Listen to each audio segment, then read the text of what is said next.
Hello and welcome to A Lot of Help with James Lott Jr. I'm James Lott Jr., of course, certified life coach and media personality. I've had this guest on several times, I mean, seriously, over the years, and I'm going to show you something that he sent me years ago that actually helped me and helped my eyesight, actually. So we talked about eyesight. We talked about last time about alcohol. We're going to talk about sleep. I love sleep.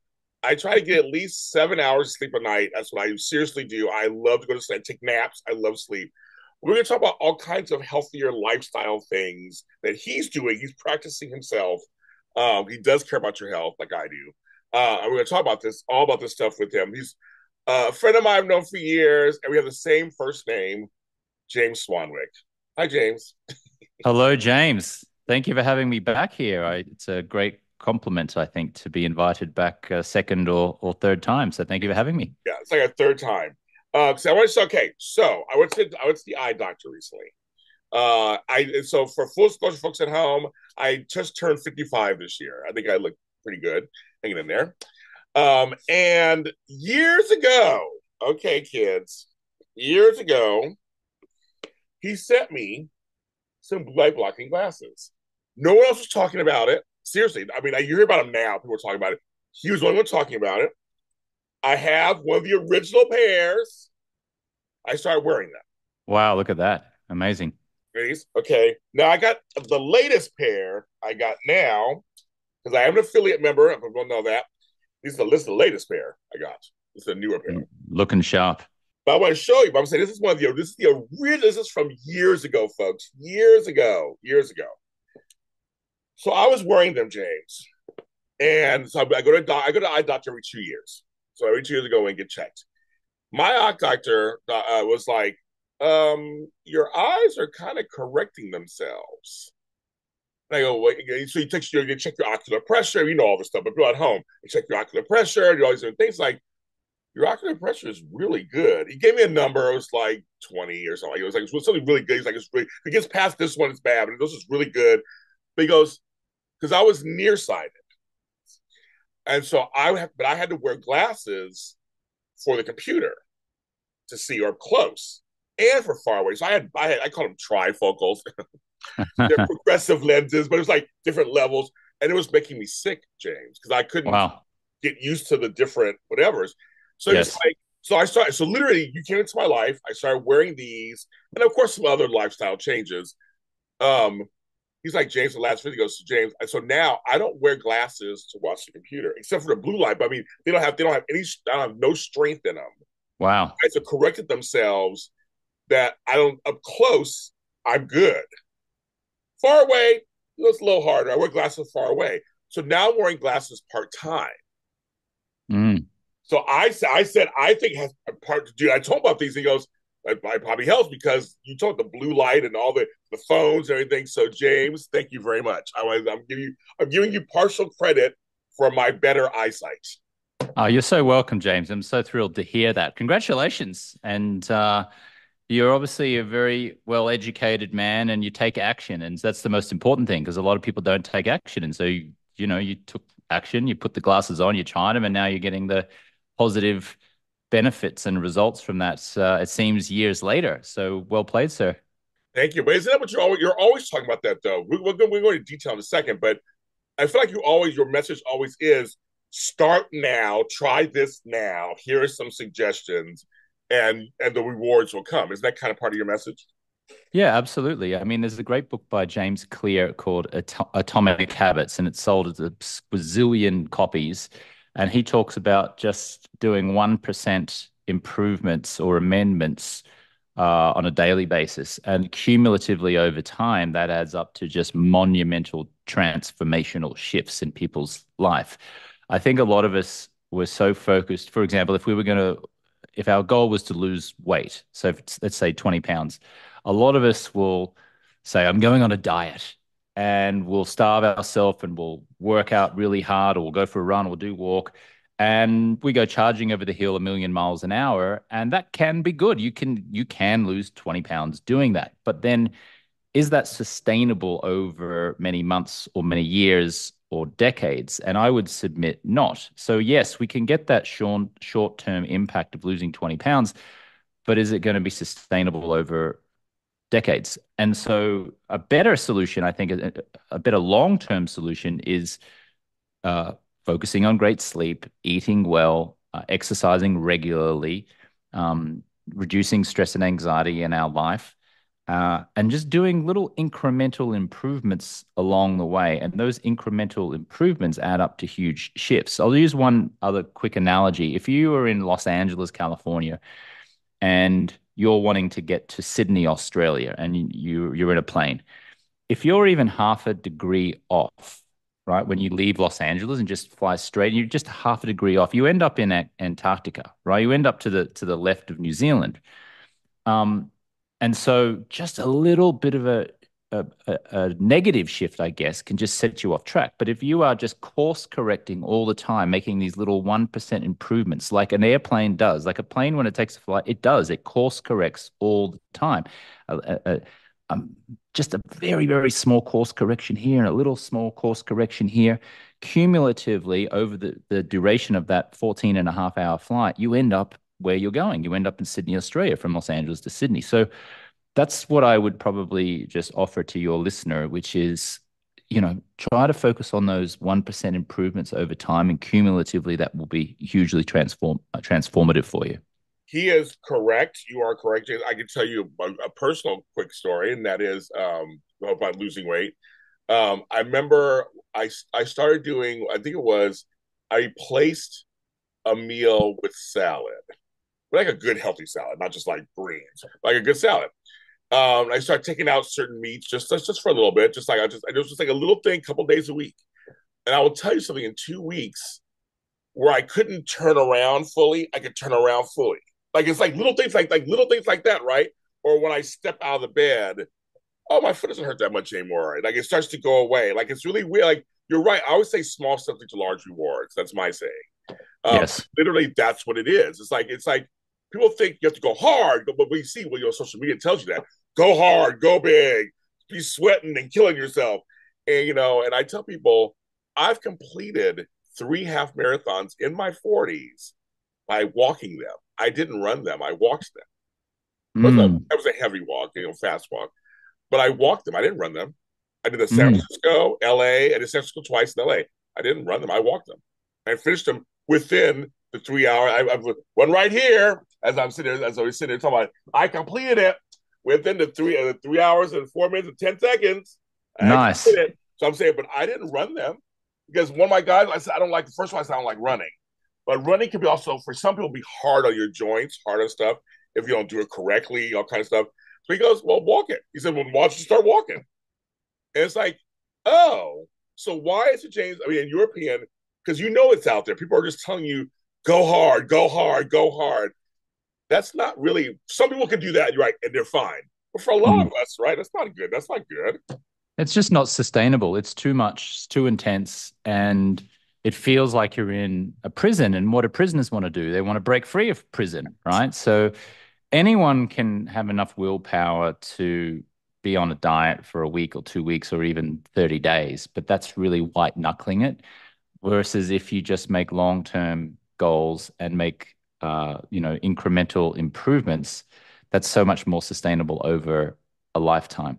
So so yeah, I would say instead of trying to crash through all the time and get things done and just like was brute force and intensity, lifestyle. I mean, I have an organization, it's called Alcohol Free Lifestyle. And I really love the third word there, lifestyle, because it's a style of life, right? It's a style of living.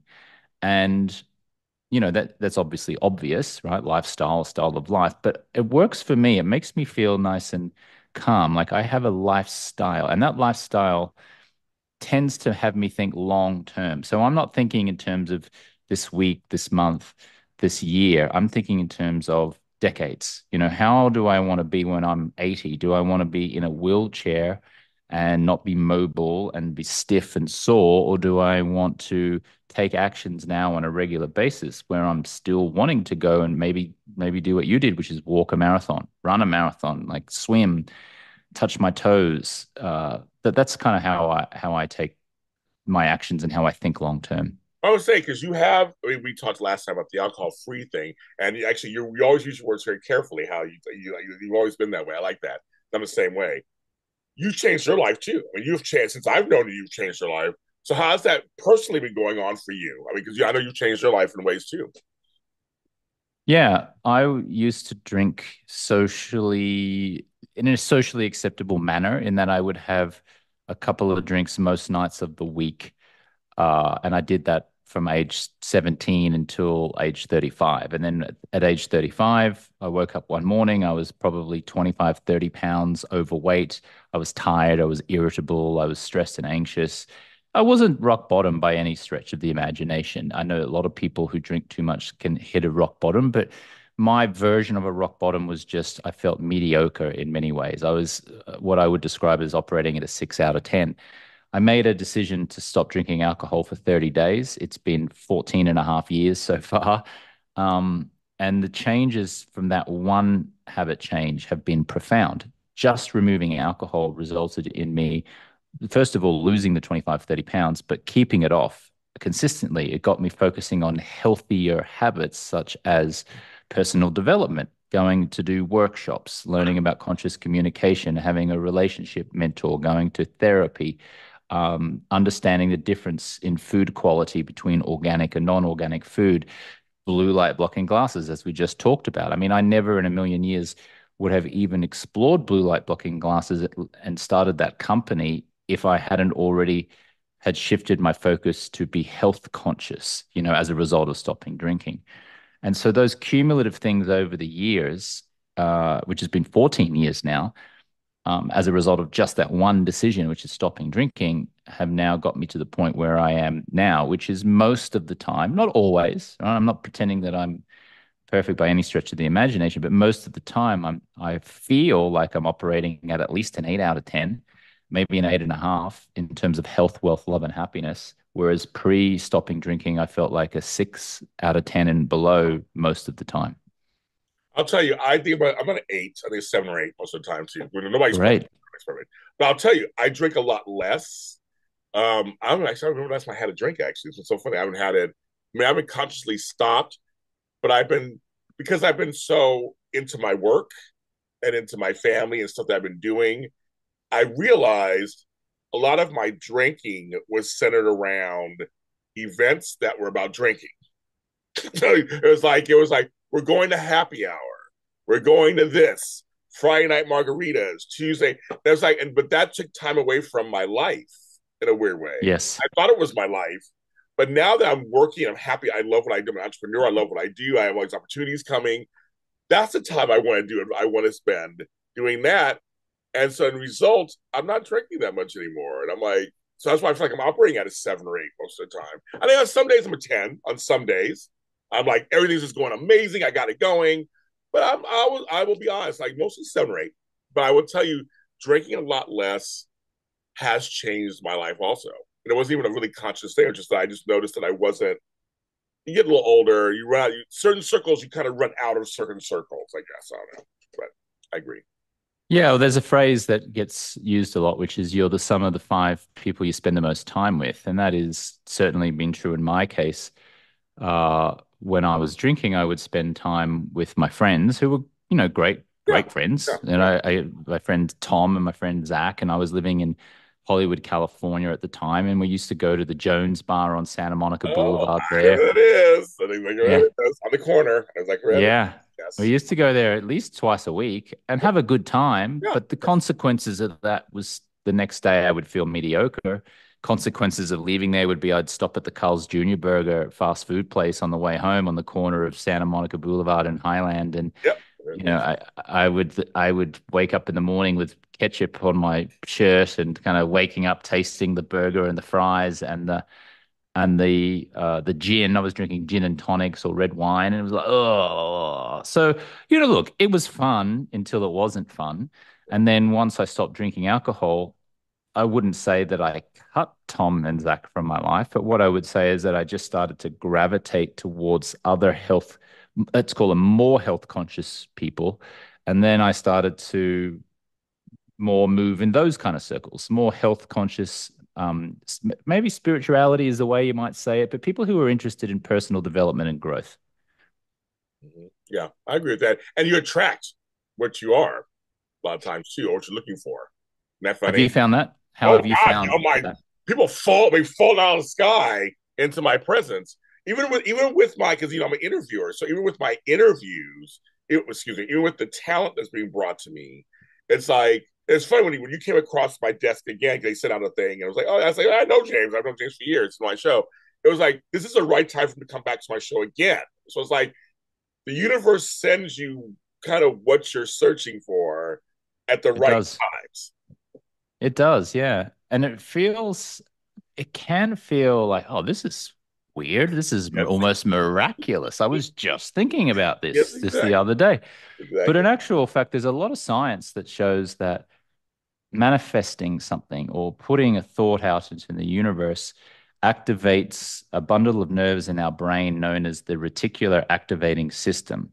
And it's actually known as RAS for short. And what those bundle of nerves do is that they focus uh, like a missile seeking laser, things that you are constantly thinking about. So, for example, if you are constantly thinking that life is hard, then your reticular activating system will see things that prove your point that life is hard. Whereas if you write down things that you're grateful for each day, or you focus on, let's say, glass half full, your bundle of nerves, known as the RAS, or the reticular activating system, will then go, oh, okay, I'll find evidence that life is good and that there's things to be grateful for. And then you'll just see opportunity. Whereas the negative person is seeing closed doors, the positive person is now seeing open doors. And so it's a fascinating thing. And a lot of people don't like to hear that because it requires choice. It requires 100% responsibility. Happiness, to sum it up, I guess, in a bumper sticker, happiness is a choice. But a lot of folks who are stuck and can't see that or can't get out of their own way have a tough time accepting that. That leads into what I want to talk about, especially because I just believe heavily in this, and my friends laugh because I know so many people have problems sleeping, all walks of life, all ages, all sizes. I mean, I know skinny people around, right? And they're like, James, you can fall asleep standing up. I go, yes, I can. I mean, I don't very often, but I can. I said, I'm a person who thinks sleep is wonderful. I was told by an older friend of mine, and he is about 15 years older than I am, and his skin is, I mean, he looks great. And he says, because I take naps, I sleep. I mean, yeah, I moisturize, drink lots of water, all that stuff. But he goes, but I sleep. He goes, he had to buck that whole thought of when you get older, you sleep less, or that if you're an entrepreneur, if you get 4 hours of sleep, that's good because it means you're working hard. And he's like, no, you get 8 hours of sleep, then you manage the time you're awake well. That's how you take care of business. Now, it's like you don't take away from something to, like. And so when he said that, he said to me years ago. See, I do listen to people. I do listen to people. And I go, yeah, I kind of like the idea because I don't want to feel like, well, James, if you sleep 8 hours, so what are you doing? You're sleeping your life away. I'm like, no, I'm getting rest. As a former nurse, I know it's also good for your organs, everything. I know all that stuff. But I just feel like that's something I really want to talk about because I know it's important to you as sleep. So can we let's start the conversation on sleep? Yeah. As it relates to naps, there's a lot of science that shows that folks who nap in the afternoon have less stress, less anxiety, less chances of having diabetes, obesity. They've reported that their task performance is enhanced. In other words, they just seem to get either more stuff done or better quality of work done. And ironically, it helps you sleep better for your main sleep in the night.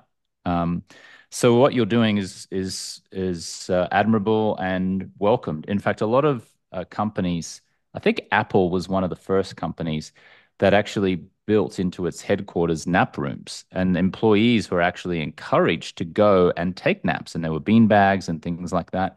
I mean, I think this is not a relatively new concept. It's been around for 7 or 8 years or so, but such is the power of the nap that employers and companies now are actually creating nap rooms for its staff, which is amazing.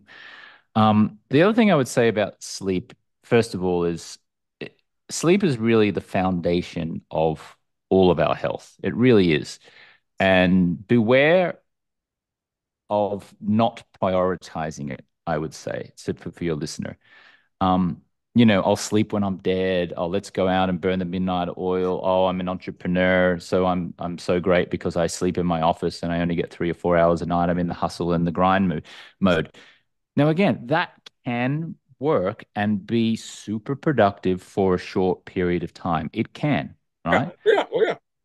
But mid to long term, it's a diabolically bad strategy because you will have burnout and you might be able to go even 3 or 4 weeks really, really hard and impress yourself and others by just how much work you can do. But you might then find yourself in bed, laid up, unable to get out of bed for a week afterwards. And it's not sustainable. So, really, again, going back to our first part of the conversation, it's what what long-term strategies, what repeatable habits can we do to really optimize our sleep quality? But one of the things we talk about, so talk about this, how it's helped me, obviously, but how it's it Mm. helped people with these blue light blocking glasses and different kinds of, glasses. It does help improve sleep too, especially at nighttime when you're doing that last bit on the phone and last bit on the tablet. Even on the computer, if you're like sitting at the computer and it's like 1 in the morning, you're like, okay, now I'm gonna shut down. But if you don't have these on, so talk about that. These do help also. Yeah, so just to be clear, I produce these blue light blocking glasses that are affectionately known by our customers as Swannies. The company name is Swanwick, swanwicksleep.com. And the University of Washington conducted a scientific study on our orange lensed blue blockers back in 2018. And what it showed was that folks who wore the glasses in the last hour before they went to sleep, then removed the glasses and ultimately went to sleep, they reported falling asleep quicker, sleeping deeper, and then having improved task performance the next day. Now, improved task performance essentially just means they were more productive, they had more clarity, focus, energy, they did better quality of work. Now, why this works, just to explain it. Please. Uh, at nighttime, when we are using artificial light and we're staring at our screens, we're on our phone, et cetera, we're tricking our brain in that instance to believe that it's still daytime because our screens and electronic light triggers our pituitary glands in our brains, which ultimately then suppresses our melatonin release. And melatonin, of course, is the sleep hormone that helps us to sleep. So when you're staring into a cell phone at night, not wearing a pair of blue blockers, you're essentially staring into the sun and your body is unable to release the amount of melatonin that it wants to naturally release. And then that shows up with either having trouble falling asleep or tossing and turning in the night, or even if you get 7 or 8 hours, the quality of your sleep is compromised. And then the next day, of course, you feel tired and foggy and distracted. So, what the orange lensed blue blockers do is orange is the opposite color of blue. Blue is the opposite of orange. Because it's an orange lens, it repels that blue light. You're able to then continue watching a screen, playing on your phone, cooking in the kitchen with the light on, brushing your teeth with the artificial light on. But the blue don't get through. And because the blue don't get through, your body's now able to naturally release the melatonin that it is designed to do. And then when you ultimately remove the glasses just before sleep, your body now has sufficient melatonin in it to be able to fall asleep nicely, sleep deeply, and wake up feeling refreshed. So that's the science of how the blue blockers work. Yes, I have found that is true because it's that transition from looking at the screen to closing your eyes. It's that whole transition of leaving that or the lights on to getting in bed or being in bed and to roll over. It's like really it's that. I mean, some people it's that simple. Like it's like literally that it affects that where it's easier to go, Yes. okay, got it, and then you just fall asleep. Yes. Yes.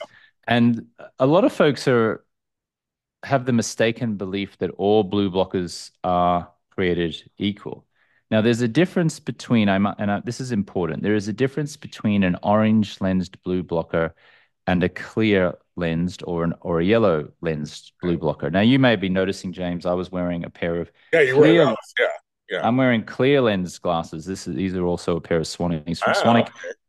And I'm wearing these because it's daytime, right? And actually, we want blue light during the day because blue light does not release ah, melatonin. We want to be alert. We want to be working. In fact, the biggest emitter of blue light is the sun. And of course, the sun is so great for us. We want the yeah, sun. yeah, yeah. So what I'm doing with the clear lens glasses is essentially filtering the blue light so I'm not staring into being blasted by that light because I'm Ah, on screens all day. So that actually reduces fogginess, reduces irritability, creates clarity and focus. But then at nighttime, we then must switch from the clear lensed blue blocker to the orange lensed blue blocker because only an orange lens can block enough of the blue light spectrum that is so damaging to our melatonin release.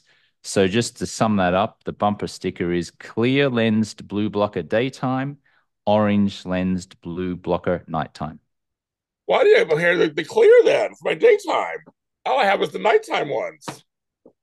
I've talked to your people. I need some daytime ones. Keep me alert. I love that idea. Yes. And a lot of our customers do indeed like wearing the orange lens during the daytime as well, because as long as you're getting sufficient blue light from it being daylight outside, you can still wear the orange lens ones during the daytime, but you just can't wear the clear lens at nighttime if sleep is your goal. I mean, that totally makes sense. Um, when you started this whole thing years ago, I mean, did you know how big it would become? And like I said, the industry itself has gotten bigger. I mean, we kind of know that when someone starts something, other people, other things happen. But I mean, how are you surprised at how big it's gotten? This whole industry. Um, when we started, there were a couple of other blue blockers on the market, but they weren't particularly well known, and really only the most hardcore biohackers were using them. And this is back in 2015. And then we Yeah. came along and we created kind of like the first stylish pair of blue Yes. blockers. Yes. So we put them in kind of like a Ray-Bans type frame. You might say Miami Vice style, kind of cool and hip, Yes. like Don Johnson. And then they exploded in popularity. And then it wasn't just biohackers now wearing them, but it was also the general public wearing them as well. And then we kind of rode that wave for about 3 years until about 2018. And then we started to see some other people coming onto the market slowly but surely. And then really when the pandemic was on, that's when we saw, or just coming out of the pandemic, we saw a lot of Chinese knockoffs. So Chinese manufacturers were making them, making very poor quality glasses, but selling them en masse. And so our company's actually been overtaken in terms of the quantity of glasses sold because the market's just been flooded with mostly Chinese knockoffs. But as people's education has increased and improved over the years, certainly, because now we've got increasing social media and increasing access to good education on YouTube, the industry has changed so much that even people who probably would have mocked biohackers back in the day are now finally relenting and going, okay, I'll try a pair of blue blockers.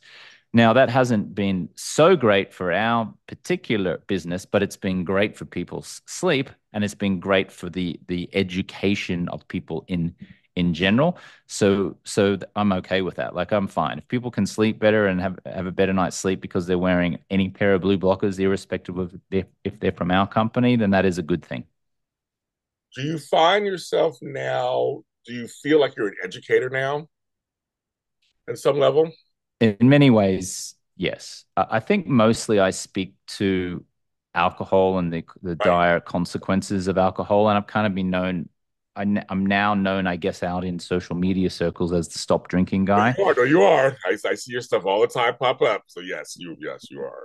Yeah, and mostly I talk about that. Yeah. But quitting alcohol, is all tied in with healthy habits, right? Right. It's good sleep quality, it's good conscious communication, it's conflict resolution, it's nutrition, it's mobility, it's meditation, it's journaling, it's drinking good clean water, it's air quality. All those things are all they're all interrelated. Where are you based at right now? Are you back in Australia or in California? Where are you these days? I'm based in Medellin, Colombia these Oh, you're in days. Colombia. Okay, Colombia. I love it. I'm Australian, Yes, of but I course. lived in the US for 20 years, and but I have a Colombian partner and daughter, and we live in Medellin, Oh, Colombia, and live a very enjoyable lifestyle here. And Medellin is on the same time zone as New York on the East Coast most of the year.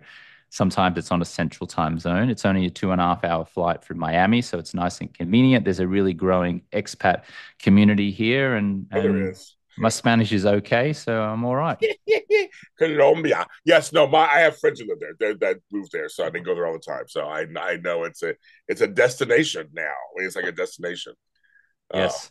so that's very cool. Like I wasn't sure where you were these days. I wasn't sure where you were these days. It's very cool.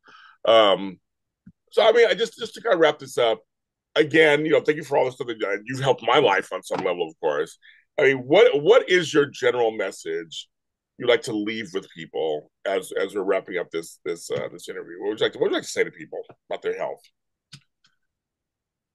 I think with their health, you can either pay for it now or you can pay for it later. And what I mean is you can either invest your money in better quality food and optimizing and maybe, personal trainer on occasion if your finances allow, or just time, even if it's not a financial investment, just a time investment of focusing on your health, which is going for a walk each day and getting out in nature.